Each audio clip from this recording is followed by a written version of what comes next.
하나님 말씀 출애굽기 6장 14절에서 7장 7절을 보겠습니다.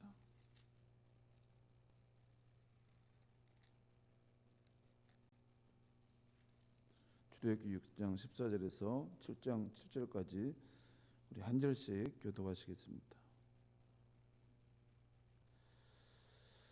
그들의 조상을 따라 집에 오르는 이러하니라. 이스라엘의 장자 루벤의 아들은 한옥과 발루와 헤스론과 갈미니 이들은 루벤의 족장이요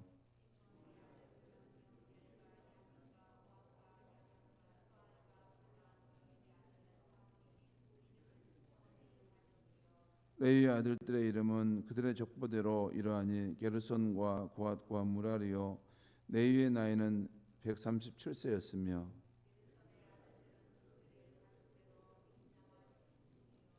고핫의 아들들은 아브람과 이스알과 헤브론과 우시엘이요 고핫의 나이는 130세였으며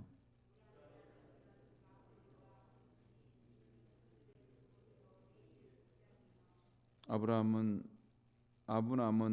그들의 아버지의 누이 요게벳을 아내로 맞이하였고 그는 아론과 모세를 낳았으며 아브람의 나이는 137세였으며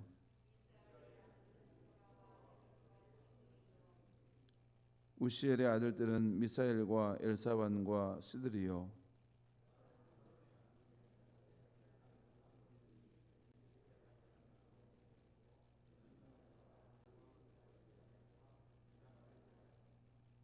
고라의 아들들은 아실과 엘가나와 아비아삽이니 이들은 고라 사람의 족장이요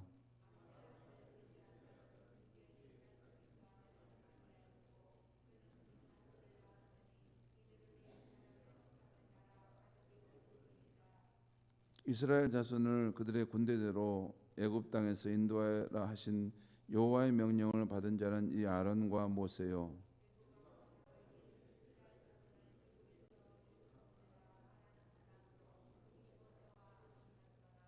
여호와께서 애굽 땅에서 모세에게 말씀하시던 날에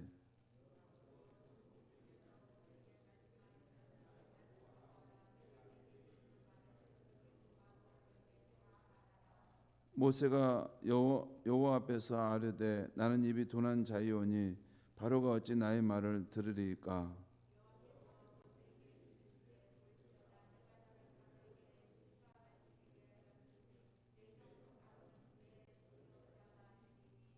내가 내게 명령한 바를 너는 내 형 아론에게 말하고 그는 바로에게 말하여 그에게 이스라엘 자손을 그 땅에서 내보내게 할지니라.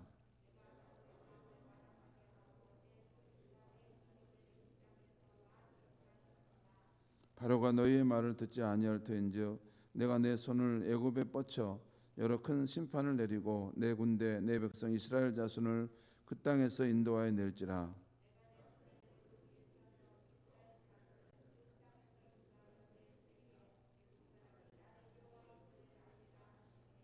모세와 아론이 여호와께서 자기들에게 명령하신 대로 행하였더라.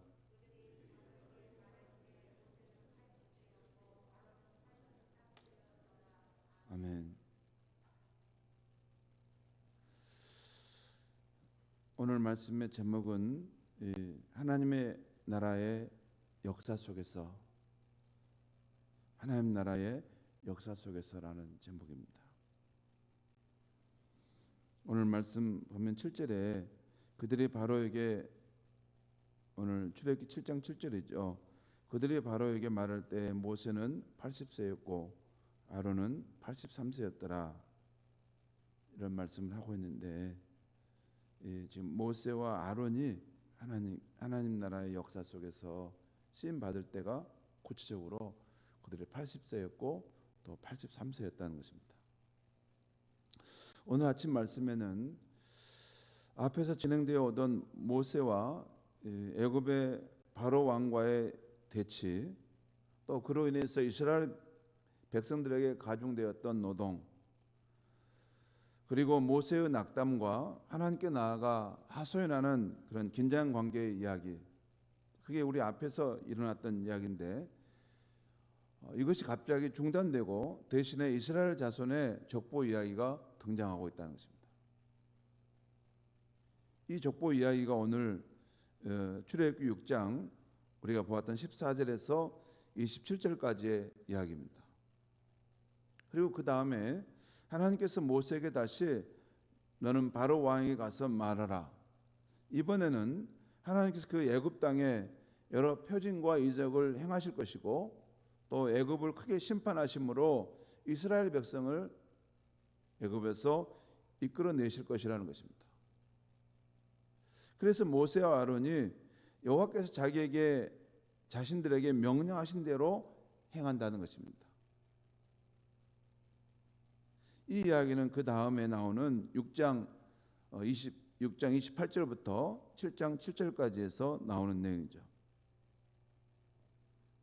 여기 7장 6절에 이런 말씀 있지 않습니까? 7장 6절에 모세와 아론이 여호와께서 자기들에게 명령하신 대로 행하였더라. 이것이 그 다음 부분의 중심 내용입니다. 우여곡절이 있었지만 다시 하나님 말씀을 듣고 그들이 가서 행한다는 것입니다. 오늘 아침에는 이 두 부분이 있는데 앞쪽에 있는 이 족보 이야기에 초점을 맞춰서 하나님의 말씀을 전하고자 합니다. 먼저 왜 갑자기 이스라엘 조상들의 족보 이야기가 나왔느냐입니다. 그냥 결론부터 말씀드립니다. 이스라엘 백성을 애굽 땅에서 인도하라 하신 하나님의 위대한 명령을 받은 사람이 이 모세와 아론인데 그들의 영적 계보를 밝히고자 했다는 것입니다. 지금 우리가 여러분 큰 숲속에서 그 안으로 들어가면 이제 나무들만 보이잖아요. 또 우리가 큰 하나님의 역사 이야기 속에서 한 개인이 어떤 일을 이렇게 몰두하다 보면 그 일들만 보이잖아요. 그런데 그 일들에만 모여가지고 그 일만 보면서 그 일에 함몰될 수 있는데 그걸 잠깐 거리를 좀 뛰어서 멀리 이걸 만환경으로 한번 또 그 역사의 큰 흐름을 보게 한다는 것입니다.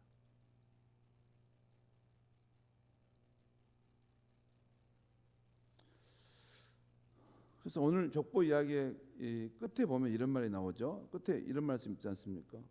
오늘 그 족보의 끝에 26절 27절이 그 말씀이에요. 한번 여러분 같이 읽겠습니다. 26절 27절 시작. 이스라엘 자손을 그들의 군대대로 애굽 땅에서 인도하라 하신 여호와의 명령을 받은 자는 이 아론과 모세요. 애굽 왕 바로에게 이스라엘 자손을 애굽에서 내보내라 말한 사람도 이 모세와 아론이었더라. 여기 재밌는 표현이 나오죠. 이 아론과 모세였다. 또 이 모세와 아론이었다. 여러분 성경을 읽을 때 여러분 주위에서 보면 참 재밌습니다. 거기서 이라는 말이 붙어 있잖아요. 이 그냥 모세와 아론이었다 이렇게 하면 좋은데 이 아론과 모세였다. 이 모세와 아론이었다. 이라는 말이 붙어 있죠. 왜 이라는 말이 붙어 있을까요? 아니요. 앞에 있는 말을 지금 다 받는다는 거예요. 앞에 있는 지금 족보 이야기를 쭉 했는데 쭉 하면서 마지막에 아론의 족보를 이야기를 하고 지금 넘어오면서 여기서 마지막 결론하기를 바로 이 아론과 모세가 바로 이 하나님의 위대한 명령을 받아서 지금 그 백성을 이스라엘 땅 애굽에서 인도하고 있는 사람들입니다. 지금 이걸 설명하고 있는 것입니다. 앞에 나온 족보 이야기의 결론으로 바로 이 아론과 모세가 지금 그 백성을 애굽 땅에서 인도하고 있는 사람들이라는 것입니다. 자, 그러면 이 족보의 흐름은 어떻게 됩니까? 족보의 맨 처음에 누가 나옵니까? 어디 한번 볼까요? 우리 14절 한번 보겠습니다. 14절에 그들의 조상을 따라 집의 어른은 이러하니라. 이스라엘의 장자 루벤의 아들은 맨 처음에 누가 나와요? 이스라엘 나오잖아요. 이스라엘은 누구의 이름이죠? 야곱의 이름입니다. 야곱을 이스라엘이라고 하고 또 이스라엘을 야곱이라고 합니다. 왜냐하면 그 야복강가에서 천사와 씨름에서 야곱이 얻은 이름이 이스라엘이에요. 하나님과 겨루어이겠다. 아무튼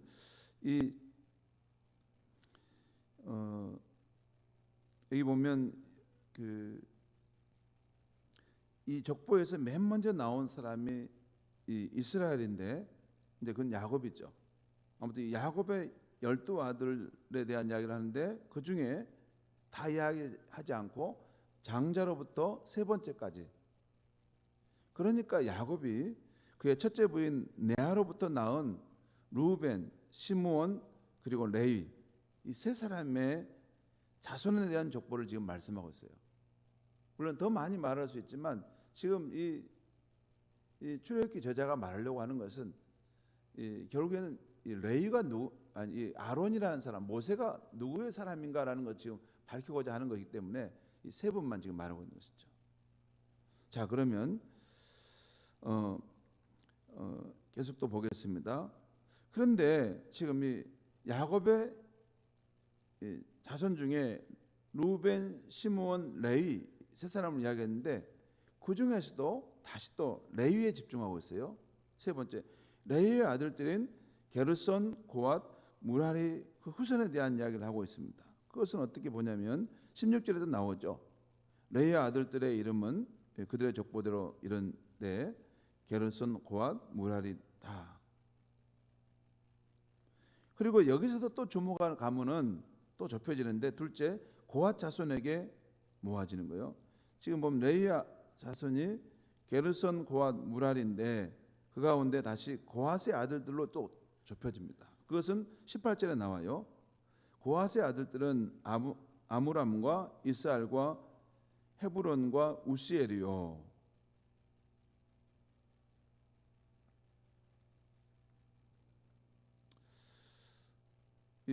그리고 이 고앗의 아들이 그 아므람이라는 거죠. 근데 이 아므람이 그 요게벳을 아내로 맞아서 낳은 자녀가 20절에 보면 아론과 모세였다는 거예요. 그러니까 어떻게 되냐면 먼저 야곱이 이 세 명의 아들을 낳죠. 거기 보면 루벤, 시므온, 레위를 낳아요. 그리고 레위가 또 게르손과 고앗과 무라리를 낳고 또 여기서 고앗이라는 사람이 아므람과 그의 동생들을 낳죠. 근데 이 장남이었던 이 아므람이 이 요게벳을 아내를 맞아서 아론과 모세를 낳았다는 것입니다. 그것이 20절에 나와 있죠. 20절에 보면 아브람은 그의 아버지의 누이 요게벳을 아내로 맞이하였고 그는 아론과 모세를 낳았으며, 아무튼 이렇게 됩니다.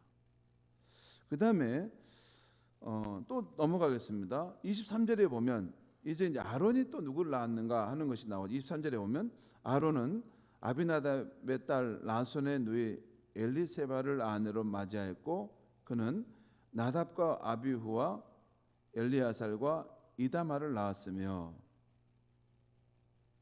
불행하게도 레위기 10장에 보면 나답과 아비후는 여호와의 불이 아닌 다른 불을 가지고 분향하려고 하다가 하나님께서 치시자 죽게 되는 것이죠. 그래서 그 다음에 엘르아살이 그 제사장의 그 전통을 승계하게 되죠. 그리고 25절에 보면 이런 말 있어요. 25절에 아론의 아들 엘르아살은 부디엘의 딸 중에서 아내를 맞이하였고 그는 비느하스를 낳았으니 이들은 네이 사람의 주상을 따라 가족의 어른들이라. 그러니까 여러분 거기 보면 쭉 나오는데 아론, 그다음에 엘르아살, 그다음에 비느하스 이렇게 계속 대제사장의 계율이 흘러가는 거죠. 지금 그 족보를 말하고 있는 것입니다. 그리고 또 우리가 눈여겨보아야 될 것은 24절 말씀 한번 우리 보면 이 고라의 아들들은 아실과 엘가나와 아비아삽이니 이들은 고라 사람의 족장이요. 여러분 고라가 누구죠? 고라는 민수기 16장에 보면 훗날에 모세와 아론을 대적하는 반역을 주도합니다. 그로 인해서 하나님의 심판을 받게 되는데, 근데 다 죽은 것이 아니라 그 아들 중에 몇몇은 회개하고 이게 새로운 삶을 시작하게 됐죠. 새로운 삶을 시작해요. 그래서 실제 시편에 보면 고라 자손의 시라는 표현이 나와요. 고라 자손의 시. 그렇죠? 시편에 보면 제목이 고라 자손의 시라는 것이 나와요. 그러니까 여기에는 그 이스라엘 백성의 그 족보 이야기인데 거기는 명암이 있는 것이죠. 밝은 면도 있고 어두운 면도 있고. 아무튼 그들의 가문의 이야기는 이러이러하게 진행되었더라. 예, 소서 이렇게 이야기하고 마지막에 아무튼 이 하나님의 이 위대한 사명을 이루었던 사람은 바로 아론과 모세였더라 하는 것이 오늘 본문에 지금 저자가 이야기하려고 하는 것입니다. 성도 여러분, 우리 막내가 우리나라의 역사에 눈을 뜨게 되면서 제게 한 번씩 물을 때가 있습니다. 아버지는 젊을 때 무슨 일을 하셨어요?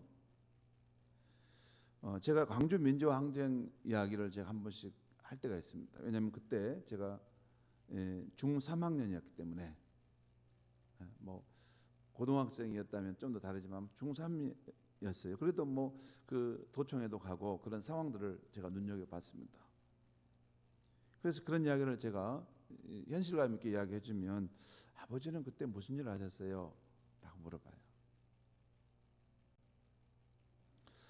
또 할아버지는 어떤 분이셨어요? 할아버지는 일제강점기 때 6.25 전쟁 때 무슨 일을 하셨어요? 라고 묻습니다. 역사의식이 생겨난 것이죠. 그리고 또 우리 가족 중에 누가 이런 일을 했단다 라고 말하면 그렇게 흐뭇해하고 또 자랑스러워하는 것을 봅니다. 성도 여러분, 우리 각자는 자신의 작은 이야기를 써가는 인생을 삽니다. 하지만 동시에 더 크고 더 긴 역사 이야기 속에 한 부분의 삶을 살아가고 있죠.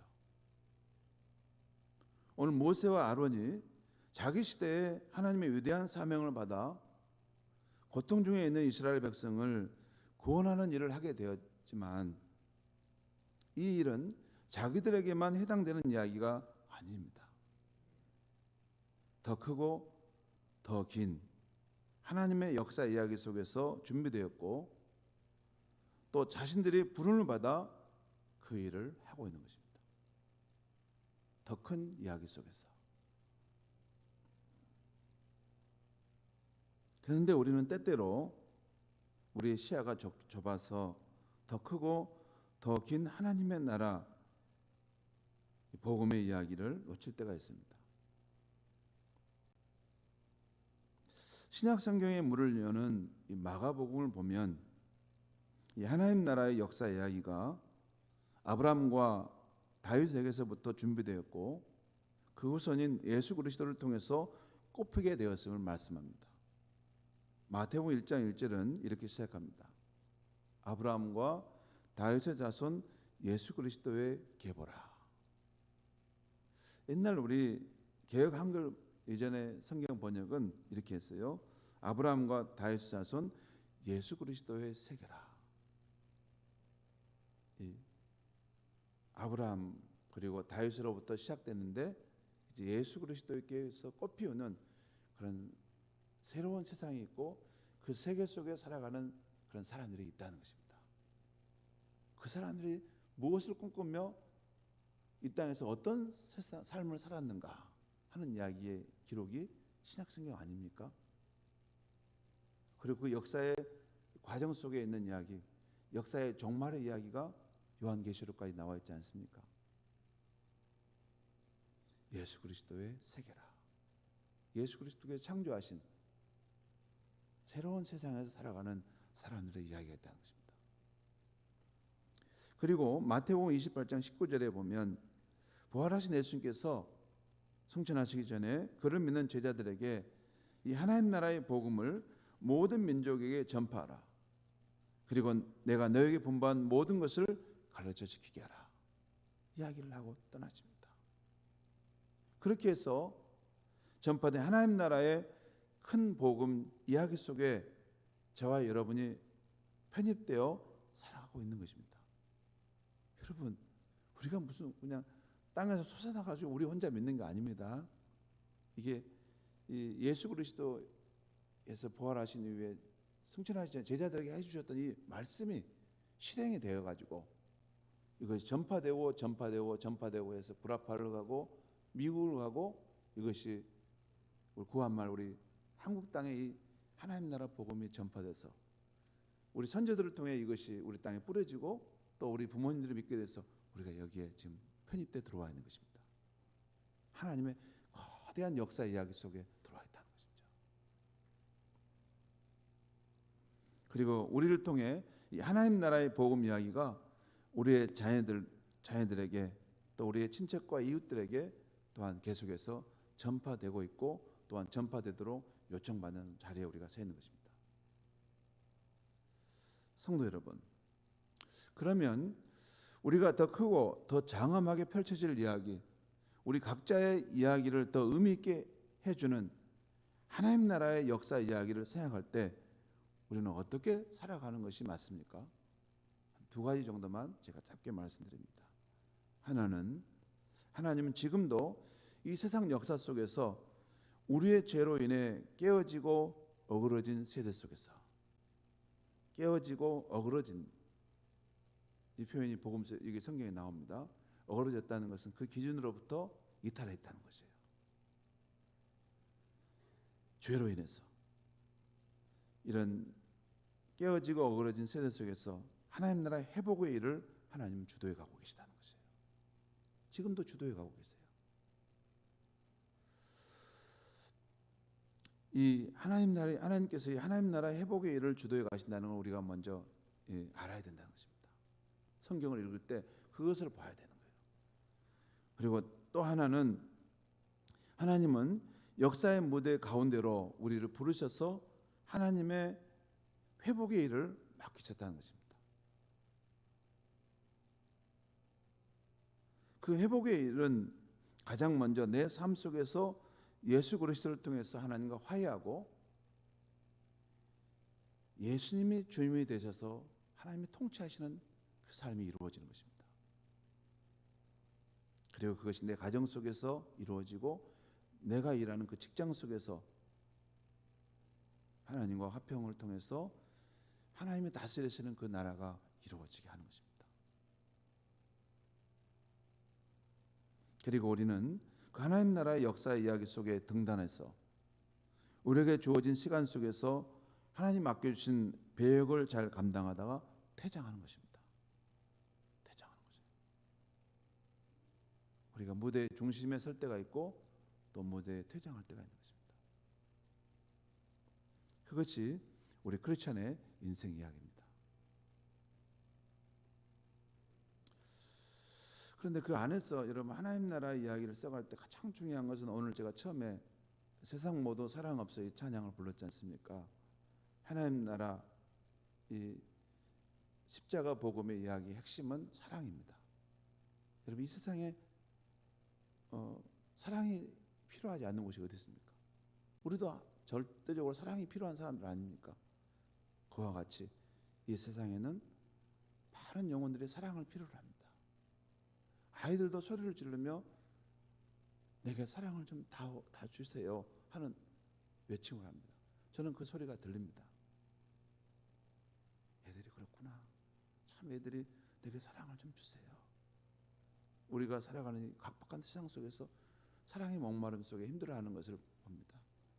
여러분, 그 하나님 나라 회복의 방법은 그 우리가 예수 사랑을 우리 마음속에 가지고 가고 그 사랑의 손길을 나타내서 이 세상을 하나님 나라 회복의 역사로 이루어간다는 것입니다. 사랑하는 성도 여러분, 우리 각자의 인생의 이야기를 넘어서서 더 크고 더 장엄한 하나님 나라의 그 원대한 이야기를 보게 되면서 살아가는 저와 여러분의 삶이 될 수 있기를 주의 이름으로 축원합니다. 기도하겠습니다.